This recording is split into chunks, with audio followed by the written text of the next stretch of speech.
Hello everybody, so very good afternoon to all of you. Praveen Chaudhary यानी कि आपके PC बाबा का आप सभी लोगों को वापस से तहे दिल से नमस्कार। सीएसडब्ल्यू का जो रिजल्ट है वो आज आप सभी लोगों का आ गया। यस सर, आ तो गया।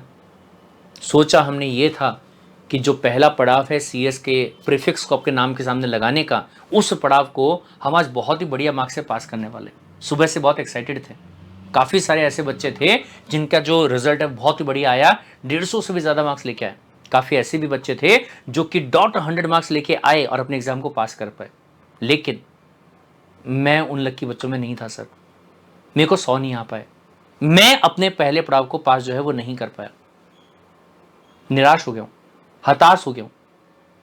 एक मन तो ये कहता है कि क्यों ना ये सीएस वगैरह का जो ड्रीम है, जो सपना है ना, इसको छोड़ छाड़ कर मैं कोई और फील्ड में चले जाता हूं, लॉ कर लेता हूं, बीबीए एमबीए जो है वो कर लेता हूं, उस फील्ड में चले जाता हूं, या फिर मेरे को पढ़ाई नहीं करना यार, मेरे को नहीं चाहिए कुछ भी,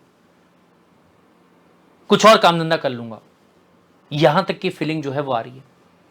माँ बाप के जो उदास चेहरे हैं वो मैं यहां पे देख रहा हूं और मैं सोच रहा हूं अपने आप के बारे में कि क्या मैं इनके जो सपने हैं या क्या जो मेरे सपने हैं जो मैंने अपने बारे में सजाए थे कि मेरे नाम के सामने सीएस का टैग जो है वो मैं लगाऊंगा और अपने माँ बाप का और अपने खानदान का नाम जो है वो मैं रोशन करूंगा। मुझे नहीं लगता कि अब मैं वो चीज कर भी पाऊंगा। आई एम अ फेलियर, ऐसी फीलिंग आ रही है सर। तो भाई साहब जस्ट अ सेकेंड, आज आपका बड़ा भाई होने के नाते वापस से मैं आप लोगों से कुछ बातें जो है वो शेयर करना चाहूंगा और एक जो मिथ है ना आपके दिमाग के अंदर, मैं इस मिथ को यहां पे हटाना चाहूंगा। सो कौन सा मिथ? मिथ है इस बात का कि फेलियर जो है ये कोई बद्दुआ नहीं है, ये कोई बुराई नहीं है।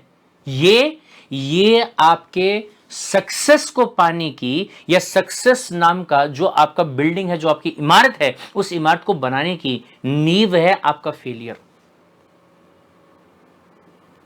कारण कुछ भी हो सकता है। कारण जो है वो आपका कुछ भी हो सकता है फेल होने का। हो सकता है कि जब आपकी लाइव क्लासेस चला करते थे तो वो टाइम पे आपने लाइव क्लास को प्रॉपर तरीके से अटेंड ही नहीं किया।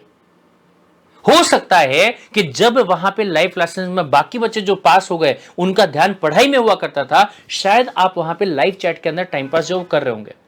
आई एम सॉरी, हो सकता है कि मेरी बातें जो है वो आपको यहाँ पे और हर्ट करें कि एक तो बोले हमें यहाँ पे घाव हुआ है और ऊपर से आप नमक छिड़कने का काम कर रहे हो। नहीं, मेरा ऐसा कोई इंटेंशन नहीं है, लेकिन मैं चाहता हूं कि हम एक रियलिटी चेक जो है वो यहां पे करें कि आखिर आज जो हमारे साथ में हुआ है वो क्यों हुआ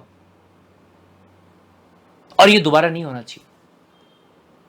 हो सकता है कि जो चीजें हम बार बार बार बार बार बार आपसे कह रहे थे कि आपको ये वाला काम करना है, ये वाला काम करना है, ये वाला काम करना है, आपने वो चीज को फॉलो ना किया हो, शायद रेगुलर क्लासेस को नहीं किया हो, मैराथन को नहीं किया हो, या फिर जो लाइव क्विज आपको सॉल्व करने चाहिए थे उन क्विज को आपने अटेंड ना किया हो।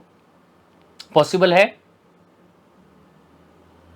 That may be the reason of failure. But कोई बात नहीं, जैसे कि मैंने आपसे कहा कि फेलियर जो है वो ये डिटरमाइन नहीं करता है कि आप किसी चीज के लायक नहीं है, बल्कि वो ये बताता है कि आपको अब अपनी जिंदगी के अंदर सीरियस होना पड़ेगा। और जब आप एक बार नोट कीजिएगा, जाके आप दुनिया में किसी भी इंसान को पूछो, उससे पूछो ये चीज के बारे में कि क्या आप कभी अपनी जिंदगी में फेल हुए हैं, हर इंसान ये कहेगा कि मे बी पढ़ाई में तो नहीं, मे बी सीएस में तो नहीं, लेकिन कोई ना कोई चीज में मैं फेल जरूर हुआ हूं। और यह भी बहुत ध्यान से नोट कीजिएगा कि उसी बंदे से अगर आप पूछेंगे कि अगर आज के डेट में उस फेलियर के बारे में बात की जाए तो क्या आपको किसी टाइप का कोई रिग्रेट है, उसका इंसान का जवाब ये आएगा कि नहीं, मुझे कोई रिग्रेट नहीं है, बहुत अच्छा हुआ मेरे साथ में कि मैं उस टाइम पे फेल हो गया, सही समय पे मुझे अक्ल जो है वो यहां पे आ गई ठोकर खा के, और आज जिस मुकाम पे मैं पहुंचा हूं वो शायद उसी फेलियर के कारण था जिसकी वजह से आज मैं यहां पे आ पाया हूं। Got the point? तो बहुत ध्यान से सुनिएगा मेरे भाई कि यहां पे अगर मैं आज के रिजल्ट के बारे में बात करूं, आई अंडरस्टैंड कि आपको दुख जो है वो बहुत ज्यादा हो रहा होगा, क्योंकि आपने सोचा था कि मैं आज अपने माँ बाप के चेहरे पे खुशी जो है वो लाने वाला हूं, एक स्माइल जो है वो लाने वाला हूं, आप नहीं ला पाए। बट इट डजंट मीन कि आपका जो पूरा का पूरा करियर है वो यहां पे खत्म हो गया और या फिर आप किसी चीज के लायक नहीं है। आपका जो पोटेंशियल है वो बहुत खतरनाक वाला है। आपको बस इस चीज को एनालाइज करना यहां पे जरूरी है, इस चीज को आपको समझना जरूरी है और वापस से यहां पे बाउंस बैक करना जो है ये आपको यहां पे जरूरी है। क्या करेंगे? आज के दिन पे आराम से शांति से बैठो, सोचो ये चीज के बारे में कि आखिर मेरा आज का जो रिजल्ट नेगेटिव आया है वो क्यों आया है, क्या कारण था, कहां पे कौन सी ऐसी चीज थी जिसको मैं नहीं कर पाया, जिसकी वजह से आज का जो दिन है वो मेरे साथ में यहां पे हुआ है। और आज का पूरा दिन सोचने के बाद में आपको यहां पे डिसाइड करना है कि अगर मेरा सपना था कि मुझे मेरे नाम के सामने सीएस का प्रीफिक्स जो है वो लगाना है, तो ऐसे केस में भाई साहब कल से आपको वापस से उठ खड़े होना है और वापस से पूरी की पूरी मेहनत जो है वो आपको करनी है अपने अगले अटेम्प्ट के लिए, जो कि जनवरी 2024 में आपका आने वाला है। और अगर मैं बात करता हूं सीएस कार्ड इंडिया की टीम के बारे में, तो जैसा कि वादा हम लोगों ने नवंबर 2023 के एग्जाम के लिए आप लोगों से किया था, वही वादा हम यहां पे वापस से आप लोगों के लिए कर रहे हैं कि आपका जो ये बाउंस बैक आपको करना है, इस बाउंस बैक को करने के लिए यानी कि जनवरी 2024 के अंदर आपका जो एग्जाम होगा, इस एग्जाम को पास करवाने के लिए वापस से स्क्रैच से, जीरो से पूरी की पूरी मेहनत जो है वो हम लोग यहां पे करने वाले हैं इस आने वाले बुधवार से। यानी कि अगर मैं डेट के बारे में बात करूंगा तो 15 नवंबर 2023 से वापस से हम लोग यहां पे क्या करेंगे, अपनी प्रिपरेशन जो है वो स्टार्ट करने जाएंगे। सबसे पहले आपके जो 3 सब्जेक्ट हैं, इन तीनों सब्जेक्ट का प्रिपरेशन यहां पे अपन करेंगे, जिसमें कि एक है आपका लीगल एप्टीट्यूड, जिसका क्लास आपका रहेगा शाम को 6 बजे से।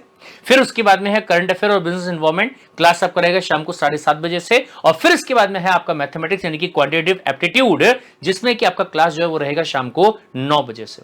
Got the point. और फिर जैसे ही ये तीनों सब्जेक्ट आपके कंप्लीट हो जाएंगे, तो फिर दिसंबर के महीने में अपन स्टार्ट कर देंगे वापस से आपका economics, logical reasoning and business communication. Got the point, जो कि आपका दिसंबर 2023 से क्या होगा, स्टार्ट हो जाएगा। आप लोगों से, सभी के सभी लोगों से रिक्वेस्ट है यहां पे कि इस वीडियो के डिस्क्रिप्शन में आपको नए व्हाट्सएप ग्रुप का लिंक जो है वो आपको प्रोवाइड किया गया है, तो फटाफट से उस लिंक पे आप क्लिक कर दीजिएगा और सीएस कार्ड इंडिया का जो व्हाट्सएप वाला ग्रुप है, इस ग्रुप को आप कर लीजिएगा ज्वाइन। क्योंकि जनवरी 2024 के लिए जितनी भी आपकी इंफॉर्मेशन रहेगी, सारी की सारी जो इंफॉर्मेशन है वो आपको इसी ग्रुप के अंदर क्या होने वाली है, मिलने वाली है। इसके अलावा सीएस कार्ड इंडिया का जो CSWD का जो चैनल है इंस्टाग्राम के ऊपर, वो तो ऑलरेडी आपने ज्वाइन कर ही लिया होगा, राइट। इसके अलावा अगर मैं बात यहां पे करूंगा, तो जो आपकी क्लासेस हैं, आपको पता ही है कि सर मंडे से लेकर शनिवार तक आपकी जो क्लास है वो रहेगी शाम को 6 बजे। लेकिन अगर मैं संडे के बारे में बात करूंगा, तो जो आपकी क्लासेस हैं वो रहने वाली होगी मॉर्निंग में, कब, 11 AM पे। Got the point. सब मिलके एक बार फिर से इस बार और सीरियस तरीके से हम यहां पे डिसाइड कर लेते हैं कि साम दाम दंड भेद, चाहे जो हो जाए, चाहे जो कुछ भी हमें यहां पे करना पड़ जाए, जनवरी 2024 का जो एग्जाम होगा, इस एग्जाम को हम सिर्फ पास इस बार तो पक्का नहीं करने वाले हैं। हम क्या करेंगे, 180 प्लस मार्क्स जो है वो हम यहां पे लेके आएंगे। हमारा बेस जो है वो ऑलरेडी स्ट्रांग हो चुका है, बस हमें यहां पे और अच्छे तरीके से अपने कंसेप्ट्स को क्लियर करना है और डेडिकेशन के साथ में और ज्यादा कंसंट्रेशन के साथ में अपना जो क्लास है उसे हमें यहां पे करना है। और जो जो काम, जो जो बातें हमारी फैकल्टीज हमको यहां पे कहते जाएगी, उन कामों को हमें यहां पे अचीव जो है वो करना है। Got the point. तो भाई साहब, इसी वादे के साथ में कि जब तक तोड़ेंगे नहीं तब तक छोड़ेंगे नहीं, मिलते हैं बुधवार को शाम को ठीक 6 बजे into the class of what, legal aptitude. Got the point. Till then take care, bye bye and love you.